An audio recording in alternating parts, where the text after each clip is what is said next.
On se retrouve aujourd'hui, donc je suis à Séoul. Alors j'ai voulu revenir à la forêt de Séoul. Alors je sais pas si on voit trop bien, c'est un endroit assez sympa. Il y a des buildings juste derrière aussi. Bon, je vais pas tout vous montrer, vous verrez un petit peu sur le passage.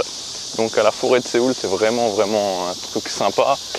Et donc aujourd'hui, je vais vous parler de comment vous allez pouvoir trouver vos talents, comment vous allez pouvoir trouver vos talents et développer vos forces. C'est vraiment quelque chose de très important. Si aujourd'hui vous avez du mal à avancer sur un objectif, si vous êtes fixé un objectif, peu importe votre objectif, et que vous avez du mal justement à l'atteindre, c'est peut-être tout simplement que vous n'utilisez pas vos talents, que vous n'utilisez pas vos forces, et donc forcément vous avez plus de mal.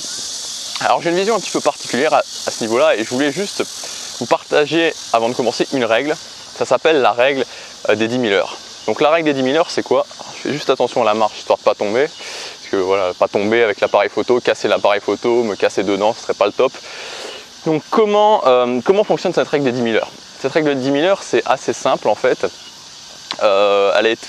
C'est des études qui ont été faites, et notamment il y a un auteur qui s'appelle Malcolm Gladwell qui en parle très bien dans le livre Outsider, qui tout simplement dit que une fois que vous avez fait 10 000 heures de travail dans n'importe quelle activité, vous êtes un expert, mais un expert vraiment au niveau mondial. C'est-à-dire que si vous faites 10 000 heures de violon, et justement c'était des études qui ont été faites dans des conservatoires, et se sont aperçus que plus les élèves avaient fait d'heures, que ce soit de violon, que ce soit de piano, et justement plus ils étaient forts, et plus par exemple les premiers violons dans un orchestre philharmonique avaient tous en moyenne 10 000 heures, ceux qui étaient deuxième, troisième violon étaient plutôt à 8 000, et ceux qui étaient profs, ceux qui terminaient prof dans des écoles étaient environ à 5 000 heures de violon.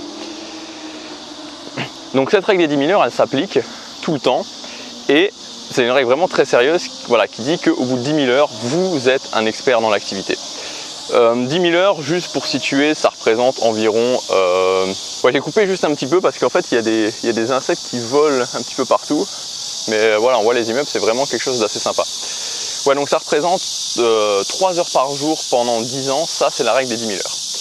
Et en fait ce qui est intéressant, et moi ma vision vraiment en termes de talent, c'est quoi? C'est le fait de dire, ok, à la naissance, vous avez des heures de travail qui sont distribuées. Vous avez des heures de travail qui sont distribuées dans différents domaines, tout simplement. Et c'est un exemple qu'on peut prouver très facilement, c'est-à-dire que si on prend le domaine musical, pour rester dans la même idée, il y a des gens qui vont chanter juste, parce qu'il y a des gens qui ont une oreille, il y a des gens qui ont l'oreille relative, il y a des gens qui ont l'oreille absolue. Donc on peut dire que certaines personnes, ils vont partir tout simplement avec 2 000 heures de travail distribuées comme ça gratuitement à la naissance en musique. Il y en a d'autres qui vont partir avec 3 000, 4 000 heures de travail distribuées gratuitement comme ça à la naissance. C'est une sorte, c'est ce qu'on appelle talent, et finalement pour moi le talent c'est tout simplement des heures de naissance qui sont distribuées comme ça gratuitement. C'est pareil pour la musculation. Si vous regardez, il y a des gens qui naissent, ils ont déjà un physique bien bâti. Quand on regarde les rugbyman, il y a beaucoup de rugbyman qui ont déjà un physique bien bâti directement à la naissance. Et il y a d'autres personnes comme moi par exemple qui vont être extrêmement maigres, extrêmement minces, et ça va leur prendre beaucoup plus de temps. Et donc une partie notamment de l'efficacité, vous savez on parle beaucoup d'efficacité, être productif, faire les choses utiles, c'est tout simplement s'apercevoir que on a des heures comme ça, on a des talents, on a des heures qui sont distribuées à la naissance, et par rapport à ces heures, autant les utiliser. Parce que vous vous doutez bien que si vous partez avec un avantage clair de 2 000, 3 000, 4 000 heures distribuées comme ça gratuitement à votre naissance dans un domaine spécifique, vous avez un avantage énorme, vous allez être beaucoup plus efficace forcément que quelqu'un qui lui part avec 0 heure dans ce domaine. C'est quelque chose d'absolument fou. Et moi j'ai vraiment mis du temps à comprendre ça, j'ai vraiment mis énormément de temps à comprendre ça, et ça a été quelque chose qui m'a freiné, qui m'a beaucoup freiné dans l'atteinte de mes objectifs, dans mon développement personnel pendant assez longtemps, parce que je faisais vraiment des choses, mais le truc c'est que ces choses-là, c'était pas dans mes forces. Elle prenait pas mes forces, elle prenait pas en compte mes forces, elle prenait pas en compte mes talents. Alors déjà, je connaissais pas forcément mes forces, je connaissais pas forcément mes talents, je connaissais pas les domaines où j'avais eu des heures comme ça distribuées gratuitement à la naissance. Donc forcément, je les utilisais pas, et donc forcément, j'avais beaucoup plus de mal, à atteindre ce qui était important pour moi.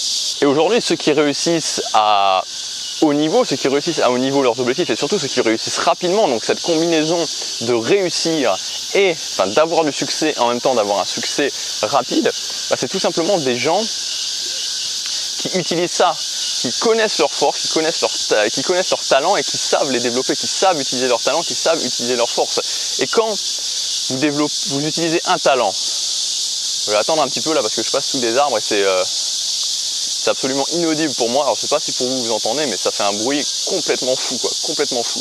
Vous repérez un premier talent et que ce talent vous l'utilisez. Vous repérez un deuxième talent. Ce talent, vous l'utilisez aussi. Vous repérez un troisième talent. Talent ou force, c'est la même chose finalement parce que c'est des heures de travail qui vous ont été distribuées comme ça. Et que vous le repérez et que vous utilisez ça, que vous faites coïncider ça, ben ça donne des choses absolument folles. Ça donne des choses absolument folles, ça donne des succès qui peuvent être rapides. Et ça, c'est juste le fait de se poser à un moment donné, de comprendre quels sont ses talents, de comprendre quelles sont ses forces et de les utiliser. Et quand vous faites ça, ça fait une différence énorme, ça fait une différence énorme. Vous avez 3 forces que vous exploitez et que vous mettez ensemble pour atteindre un objectif, bah, vous comprenez bien que c'est plus du tout la même chose. Alors, si vous essayez d'atteindre un objectif où vous n'avez aucune force, forcément, ça ne veut pas dire que vous ne pouvez pas y arriver. Ça ne veut pas dire que vous ne pouvez pas y arriver. Encore une fois, vous pouvez y arriver. Mais la rapidité et la facilité à laquelle vous allez y arriver et la façon dont vous allez performer, la façon dont les autres vont vous voir, ça ne va pas du tout être la même chose. Ça ne va pas du tout être la même chose. Ce que je voudrais dans cette vidéo, c'est vous encourager à tout simplement trouver vos forces, trouver vos talents. Et je veux dire, c'est vraiment intéressant de se poser, de faire ça. C'est comme un petit peu trouver ses passions. C'est des choses qu'il faut faire à un moment donné. Il faut en passer par là si on veut augmenter ses résultats, si on veut arriver plus rapidement à ce qu'on veut ou si tout simplement on veut arriver à ce qu'on veut. Encore une fois, je vous le dis, si aujourd'hui vous avez du mal à atteindre vos objectifs, si aujourd'hui vous sentez qu'il y en a qui arrivent plus rapidement que vous, bah c'est très certainement que vous n'exploitez pas vos forces. C'est très certainement que vous n'exploitez pas vos forces. Et donc il faut se poser, il faut prendre le temps de le faire pour pouvoir enfin exploiter vos forces et enfin aller plus vite. Et un truc tout simple que vous pouvez faire, c'est de vous dire, ok, qu'est-ce qu'on me demande? Qu'est-ce que mes amis me demandent? Quels sont les services qu'on me demande? Est-ce qu'en général, il y a des gens qui vous demandent des services? Est-ce qu'il y a des gens qui vous demandent des conseils? Est-ce qu'il y a des gens qui ont tendance à venir vous voir pour certaines choses? Ça, c'est une première chose toute bête, mais qui pourtant peut déjà vous aiguiller sur vos forces. Si on vient constamment vous voir sur des choses, si on vient constamment vous demander des choses, ou peut-être pas constamment, mais si vous êtes, vous êtes souvent sollicité pour des conseils, pour des services, pour certaines choses, et ben ça veut dire que pas très loin, il y a une force, pas très loin, il y a un talent. Et des fois, ça peut vraiment être dans la communication par exemple, ça peut être sur plein de choses différentes, c'est vraiment très vaste. Des fois on n'imagine pas qu'on puisse avoir des choses dans certains domaines. Mais ça c'est un premier truc, c'est une première bonne question à se poser, c'est est-ce qu'on vient me voir régulièrement, est-ce qu'on me demande régulièrement des choses, quels sont justement ces services que je rends et ben voilà, pas très loin, il y a un talent, pas très loin, il y a une force. Est-ce qu'il y a aussi des choses que des gens qui ne vous connaissent pas forcément vous ont déjà dit à plusieurs reprises, toi tu as l'air ça, toi tu as l'air ça, ou toi tu es bon là-dedans, ou toi tu es bon là-dedans, ou toi tu fais bien ça, toi tu fais bien ça. Ça peut être aussi une chose qui peut vous mettre justement sur la piste de vos forces, sur la piste de vos talents. Si cette thématique vous y intéresse, de développer vos forces, de trouver vos talents, vraiment connaître vos talents, connaître vos forces et de les développer pour vraiment atteindre plus rapidement vos objectifs, si ça vous intéresse et si vous n'êtes jamais intéressé, je vous conseille vraiment de vous y intéresser.